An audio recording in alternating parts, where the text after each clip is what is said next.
Hi there, I'm Alex Davies, Entertainment Editor at GB News, and this is GB News Originals. Now, today we're talking about all things Strictly after Thomas Skinner was the first celebrity casualty of this series. And who better to talk to us about all things Strictly than the one and only AJ Pritchard. AJ, thank you for joining us today. How are you? Very well, thank you. Yeah, no, exciting. Yourself? How's everything? Yeah, all good, thank you. All good. Still reeling from a weekend of glitz and glam on the Strictly Ballroom. Um, but before we get to the obvious talking point about a certain salsa-ring mattress salesman, I want to ask for your opinions on the series so far. What have you made of the lineup? Who do you think's performing well? Is there any dark horses that you've identified? I think it's a real good mix, and I think it's really nice to have that kind of like you can see the people that obviously do have dance training in the background, and I think that's really important from week one. Some people will be like, "No, don't say that," but it's an entertainment show. We want to be entertained, especially when the show is 2.5 hours going. It feels like 3 hours long without a toilet break. You need to be entertained, or else you're getting up and you're flicking that kettle on at a certain point in the show. I think it's been a really positive start to the show, and kind of we will speak about Tom in a second, but I think you've seen a real diversity of the people that you're like, okay, wow, yeah, I think you need a bit more time in the studio, to the other people that you're like, being able to step onto dance floor like Amber and literally just wow the judges and myself with a samba that arguably I think they were kind of marking her down, but she was literally 9.5, maybe even a 10 for the quality of the dancing that was a samba, if not the curse of Strictly. The dance that always kicked me out was Strictly. The samba is the hardest one for a female celebrity to understand, the bounce, the rhythm. There's just so much to think about that usually you go out there, you know that 10 million people watching you live, and you freeze, you miss something. But she remembered everything. It was overwhelming to watch that dance. Well, she topped the leaderboard, and second place was Lewis. And you touched upon it there. You know, it seems like every year we have these conversations about celebrities who have some sort of previous dance experience and whether that is a disadvantage compared to the others. But I sort of agree with your point. If you had 15 novices who just had no idea what they were doing, Yeah. it would be a very different show.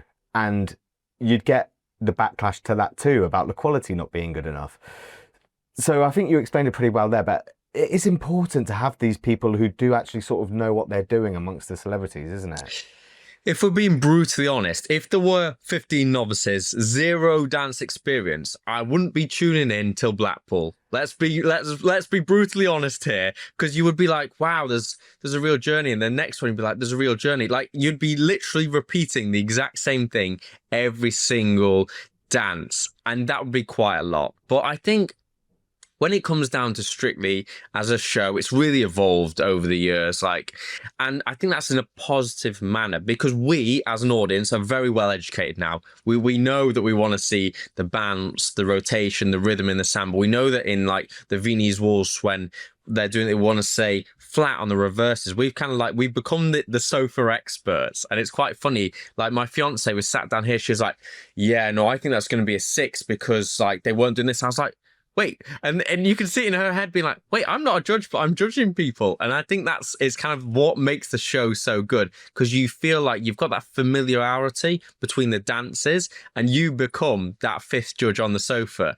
And that's what's brilliant. You can see it on socials. You can see it from the audience members even sat in the live show. You can see the standing ovation straight away. And that's like, wow, that's respect to the professional creating the dance, but also the show itself for kind of educating the whole British audience that feel like they are now professional dancers from the sofa. That's actually such a good point, because it might surprise you to hear I'm not a dancer, but I do the same. I sit at home and I'm watching it and going, she missed a step there, or Yeah. and you know, maybe that is credit to the show over the years, because I've obviously watched it year after year. It's sort of ingrained in my consciousness now that it's taught me subconsciously about dancing. If 15 years ago I said to you out on the street or in a club or someone went, let's make fun of something, let's do a paso doble, you'd be like, you stand up stronger. Or if somebody goes, let's do a rumba, you kind of go slower movement, and that you kind of goes across all music industries. So now if you even seen like artists like Zara Larsson come on at the weekend, you can see that actually for their actual music videos, not just on Strictly, they will employ people that do ballroom and Latin and contemporary. And I think that kind of crossover is due to the popularity of seeing dancing. It's everywhere now. Even the adverts for everything, it's like dancing on it. You can't get away from it. Yeah, I mean, Strictly, for all of its critics, is undoubtedly a part of that, to be fair. I have obviously got to move on to the biggest talking point of the weekend. I watched you on Breakfast yesterday, and I am sorry to bring it up, but your prediction that he was going to go a couple of weeks and have the so-called journey didn't come to fruition. Thomas Skinner voted out. What do you think? Correct decision? On the actual night, on the dance off, I wasn't in the room, but from what I saw with the camera angles, I felt like I ironically would have saved Thomas. I felt like he didn't make a mistake. He did what he did. He came out more confident and with more energy. But I did feel like with Nadia, and I felt like there was one or two little slip-ups. And for me, I'm like brutally honest. Like, if you've done your routine from a Saturday night to a Sunday, and there are changes in a positive way, that's who's going to get my vote, rather than the person that actually, because they were so aligned, they were fundamentally doing different dances, but the same sort of quality, that he made one or two mistakes, and therefore I would have had to vote Thomas to go through. But this is the thing with Strictly. You can have your mentality of where you want it to go. I felt like the audiences at home were going to vote for him and see him do more, and vote for Amy also. You have to remember that the pro also has a good pull. And I felt like, yeah, I was a bit disappointed, but I didn't expect Ross to stay in. No, but this is the thing. So I'll get onto the Ross point in a second. But do you think that the judges' feedback was particularly brutal? You made the point yesterday when you came on Breakfast that no matter what, he did all of those lifts, whether you thought there was too many or whatever. That takes some real guts, and that's not an easy thing to do. Were you surprised at how brutal, especially Craig, was in their feedback to him? I think the one thing is, when things are done really well, you don't actually take into consideration sometimes the quality of what's been done, i.e. with them lifts. They were beautiful. He really captured Amy off the floor and really placed back down. There was not like a thump. You kind of felt like she was being supported. So I felt like that deserved an extra point, to be honest. The dancing, he did have some salsa in there. I would love to have seen more salsa. Maybe that would have helped him on the future journey. But yeah, he's done. He's in the bin now. Unfortunately, he's gone. It's a sad time. It is. And you know, you've been part of Strictly when, I mean, every year Strictly has its odd controversy, whether it's to do with the dancers, the celebrities, or the show itself. Tom was this year's, shall we say, punching bag, I want to say. Because in my opinion, I felt the vast amount of abuse that came his way was sort of unwarranted. We've had people like politicians that go on I'm a Celebrity, for example, didn't seem to get the amount of vitriol that came Tom Skinner's way. What's your opinion on that? Do you think it was in any way justified? Obviously, there were a few scandals that came out about him, but he came out, he held his hands up. He uses his platform on X to promote patriotism, and, you know, he doesn't really abide by so-called wokeness, but for that he was absolutely hammered. What's your opinion on the reception he faced? Yeah, I think when it comes down to, especially on a show like Strictly, because it comes into, yes, the dancing is what's being judged on the night in the TV show, but it comes with it this massive machine of media, and it gives you that platform and exposure to maybe people then highlight or dig into your past. And I think regarding his position, he says what he believes, and I think that's what's really important. When we talk about kind of different news outlets or opportunities, I think he has his opportunity to have his free speech, and I think that's important in the UK. And I think for him coming out, like, he respected Strictly as the dancing show as well, and came out and did exactly what it is. You learn a dance, you come out, you have fun, you show your personality. And that's what's really important. He never changed who he was before and after. And I think that's the real kind of secret to people, like you know who somebody is, because they don't change when they do this TV show or that TV show, or they just are who they are and they believe what they believe in. I think that's really important. Well, I think this sort of plays into, I said to you, what you mentioned Ross earlier. Do you think there's any credence to the idea that perhaps the online bandwagons maybe tactically voted for Ross to ensure that he would oust Thomas in the voting? I wouldn't say that point. One thing that I would say is that through watching the VTs, so the VTs are the small videos that you get obviously before they dance. And the VT is one of the most important things, because when you really do break it down, the VT is the same duration as your actual dance. And you obviously have a small opportunity to talk with Tess and Claudia, but I mean, you have a sentence. Like, you can't really get your point across unless it's like, it went wrong, I'm so upset, like simple talking points. But on the VT, you saw with Ross, it's like, we're going to go back to Scotland, we're going to wear the kilt, we're going to do some tears here, we're going to do some tears there, we're going to show the relationship together. Like, they pulled out every trick of the trade for that VT to try and show emotion, to try and make you feel attached to him in whatever way possible. He did do a nice dance, I will say that, but on the tricks of the trade, like, you ticked every emotion box you could ever do to make somebody vote for him. And I think that was professionally done from the side of the TV entertainment side. We're living in a time of what feels like pretty significant social change, and it makes us question things that we've even taken for granted for decades. And one of those at the moment that people are wondering about is actually money. Is the money in your bank account safe? Should you be investing elsewhere? Are we looking at a potential global crash? What will it mean for your savings? Is there a way that you could be using your money that might be outside of government control even? Well, TallyMoney is potentially one solution. So I'm delighted to say that I'm joined today by the CEO and founder of TallyMoney, Cameron Parry. What is TallyMoney? Well, at TallyMoney, you basically get gold you can spend. So we give people an individual account in their name, everyday account. They get a sort code, an account number.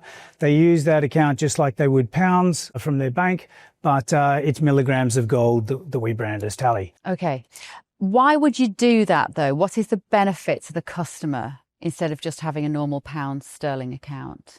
Gold's performance against the pound is above 11% per annum over the last 25 years on average. But we still need money in our daily lives, and we have savings. We know that it's good common sense and prudent to save up for things, not just living credit. You know, whether it's a holiday or a rainy day, your retirement planning, you need to have money in your life, basically, that you can rely on, that's dependable, that nobody meddles with, that nobody can weaponize against you, which is another element of government control when it's the government currency, which we could talk about another time. And it should be pretty simple and straightforward, and that's what we deliver at Tally. And really, we just want people to feel safe and happy with their money. There was a time when the bigger your bank balance, the more confident you felt. Now it's like, I need to do something with it. I can't leave it there. In Tally, you can. Okay, brilliant. Cameron Parry from TallyMoney, thank you so much. Thank you, Bev.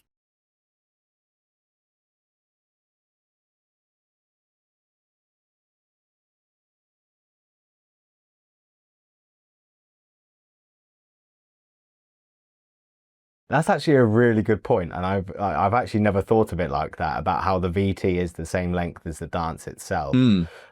Maybe that Tom could have played into that a bit more. Do you think that might have helped his chances? We spoke about the abuse he's faced. He's addressed it on social media. Do you think perhaps that could have been an avenue to go down, to actually confront it on the show and say, look, I know I'm not the best dancer, but I'm facing all of this? Yeah, no, I think it's really hard from the VT point of what to do and who's been influenced on what to say and what can be said and what can't be said, because it does come down to, obviously, we're supposed to be on the BBC and we're supposed to have like no political opinions and not address any bad things, because Strictly is a fairy tale. And this is one beautiful thing within a fairy tale. You never see upset, you never see death, you don't really see people eating, like the simple rules to make a fairy tale a fairy tale.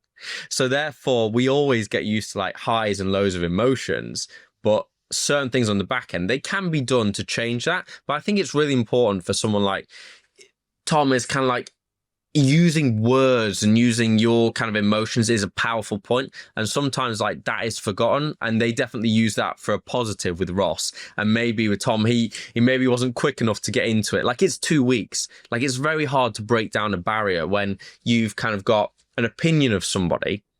And how do you break that down in 2 weeks and 5 to 10 minutes of TV? Like, you need 4 or 5 weeks to kind of see like, oh, this is a good guy, and he kind of to kind of break down that you've been sold something, and actually that something is probably something else. I think that's quite an important thing to say.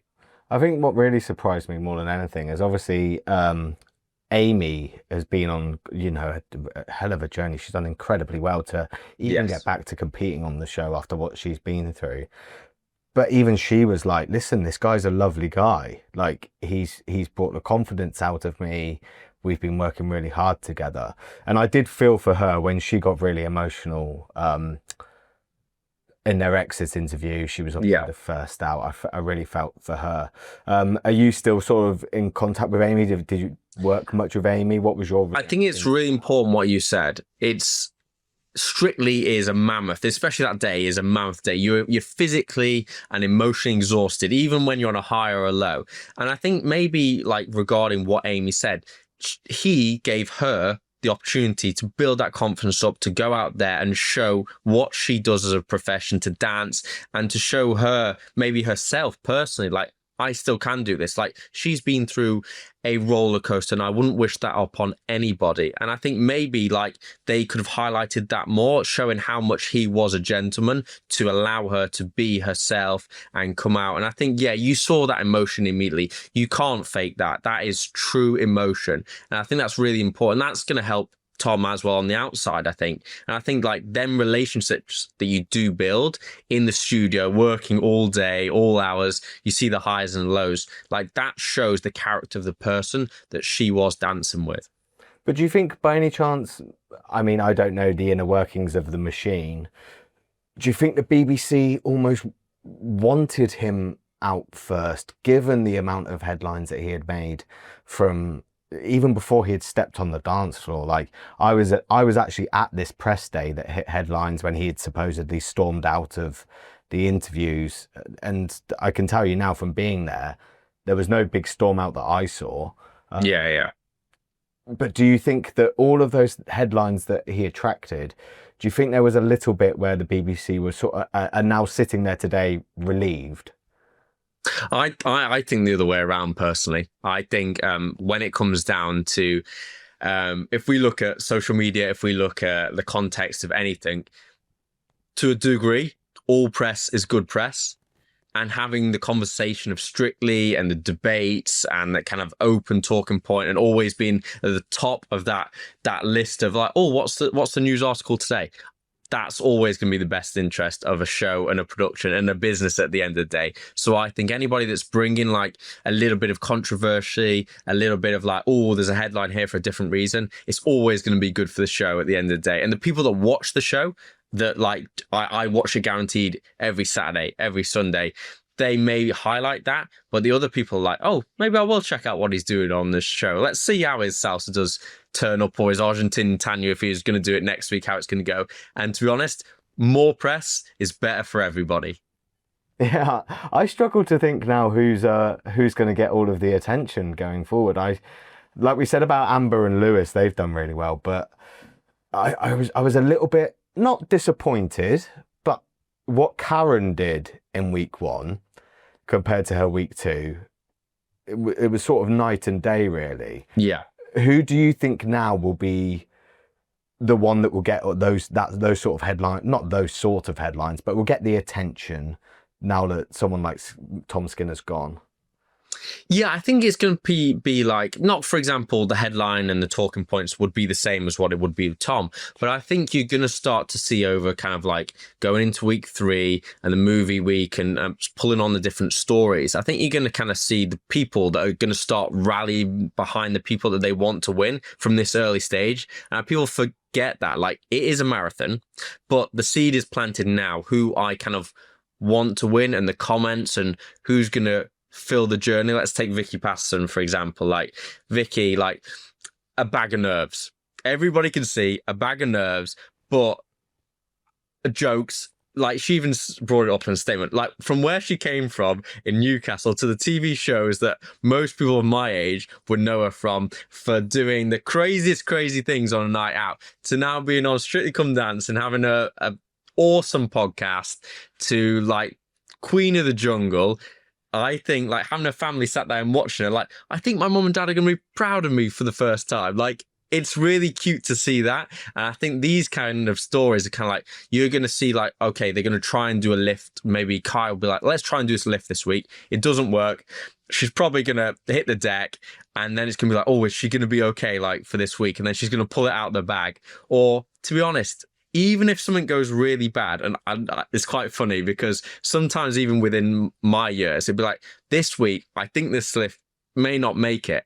Even if it goes wrong, you're going to get more support from the public to be like, I think we need to save this person. Well, I'm not going to type in that. Now I scan my QR code and use my 5 votes. Like, the support can be built through, unfortunately, the mistakes actually gives you that kind of strength to be like, okay, we're going to make it through to next week because we need to prove something now. Like, people rally behind that person. You mentioned there about the new voting system. What do you make of that? That's quite the change from the traditional sort of way. Yes, yeah. Used to be able to get behind their favourites. Do you think it's going to be a good thing in the long run? Do you think it puts people who are more appealing to a younger audience at an advantage? What do you make of that? Yeah, 100%. Like, I think it comes down to the family members themselves. Like, let's take my example. My granddad, like, we are very kind to him. We always go visit him. We got him an iPhone. Like, he follows us on social media. He invests through our fintech, Fintinvest. He knows how to use an iPhone. We've taught him how to do it. So he has that opportunity to actually, like, okay, I click here, I'm done it. His text on super XL. Like, he can see it. But if you don't have, like, the opportunity to, let's say, have an iPhone that is £1,000 and you don't have the support system around you, yeah, it's going to alienate a lot of people that love Strictly and would have just picked up the phone with their big numbers on it and gone, this is who I want to vote. I'm going to vote straight away. But it is a time of change, and I think, like, it's going to be positive once people understand that. But right now, certain people are going to feel like, oh, it's hard.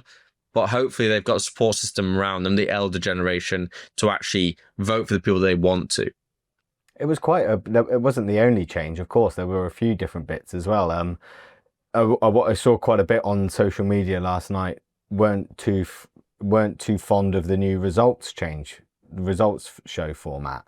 You know, that it used to be that you would announce the first pairing in the dance off, go back. Yeah. Second half of the show, the second pairing in the dance off. This time they left it right to the end, which meant that Harry and I think it was Stefan, wasn't it, left to the end? Yes. Yeah. They didn't get their time with Claudia. They didn't get an interview to express how relieved they were. What did you make of that change as well? Funny you said that, because I was literally sat down, I was having my dessert, I got my apple pie, and I was like, wait, what's happening now? There's another music actor, and there's another thing, like, where's the suspense? And from a person who stands there in that studio, feeling the pressure, knowing that one person has gone into the dance off, I think heightens the pressure within the show. So I think what they've done is not as good as it previously was. I preferred it in the previous years. You were kind of like in the studio, the tension would be much higher, and you've kind of been like, okay, a little bit of relief if I know he's in it, but then again, then it confuses everybody, because they usually put somebody in the dance off, you're like, wait, that's not gone to plan, because we would have expected somebody else to be in the dance off, like Ross, for example, or I think not as good, because I was watching, I was like, oh, music act, I'm waiting for it, I wait to the end. You may say we draw more people out, but no. I love the old version, much better for me personally. It seemed very much a case of, if it's not broke, don't fix it, to me. That's 100%. Yeah.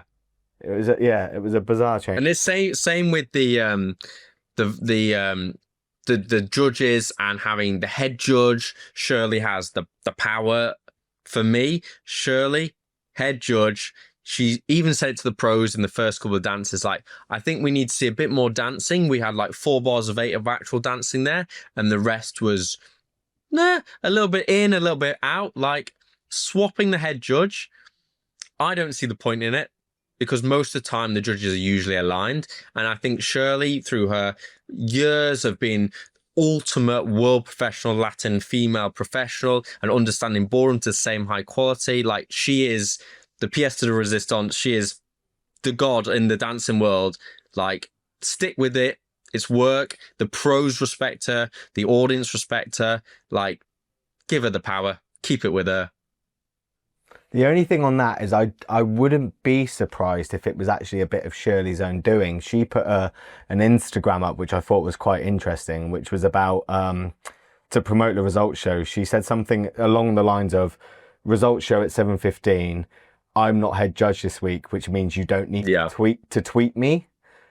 I wonder if after years of being head judge and getting, I mean, we go back to social media and the vitriol that can exist on there.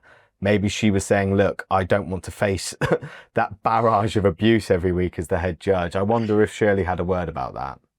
As much as it is a very stressful job, we're not deciding who's going to be in power. We're not deciding Reform or Labour here. It's a dance show. It's an entertainment show at the end of the day. So everybody's kind of got their opinions, and they do get a bit heated sometimes. But we're dancing. Let's put it into perspective, like crazy. And I know Shirley personally. I've stayed with her in LA. Like, she's been my teacher throughout most of my career in the Latin side. She loves that little bit of power. It kind of always keeps her on the toes. She's kind of like, oh, I've got the power, even if I don't have to use it. Well, what would you have voted, Shirley, in the end? Well, I would have voted the same, or I would have gone the other way. It gives her that kind of talking point. So I think, I don't think she would have given up the power.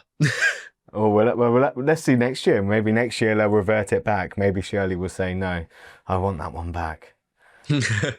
And finally, on this week's then, who do you think is going to go? Who's going to follow in Tom Skinner's footsteps next weekend, do you think?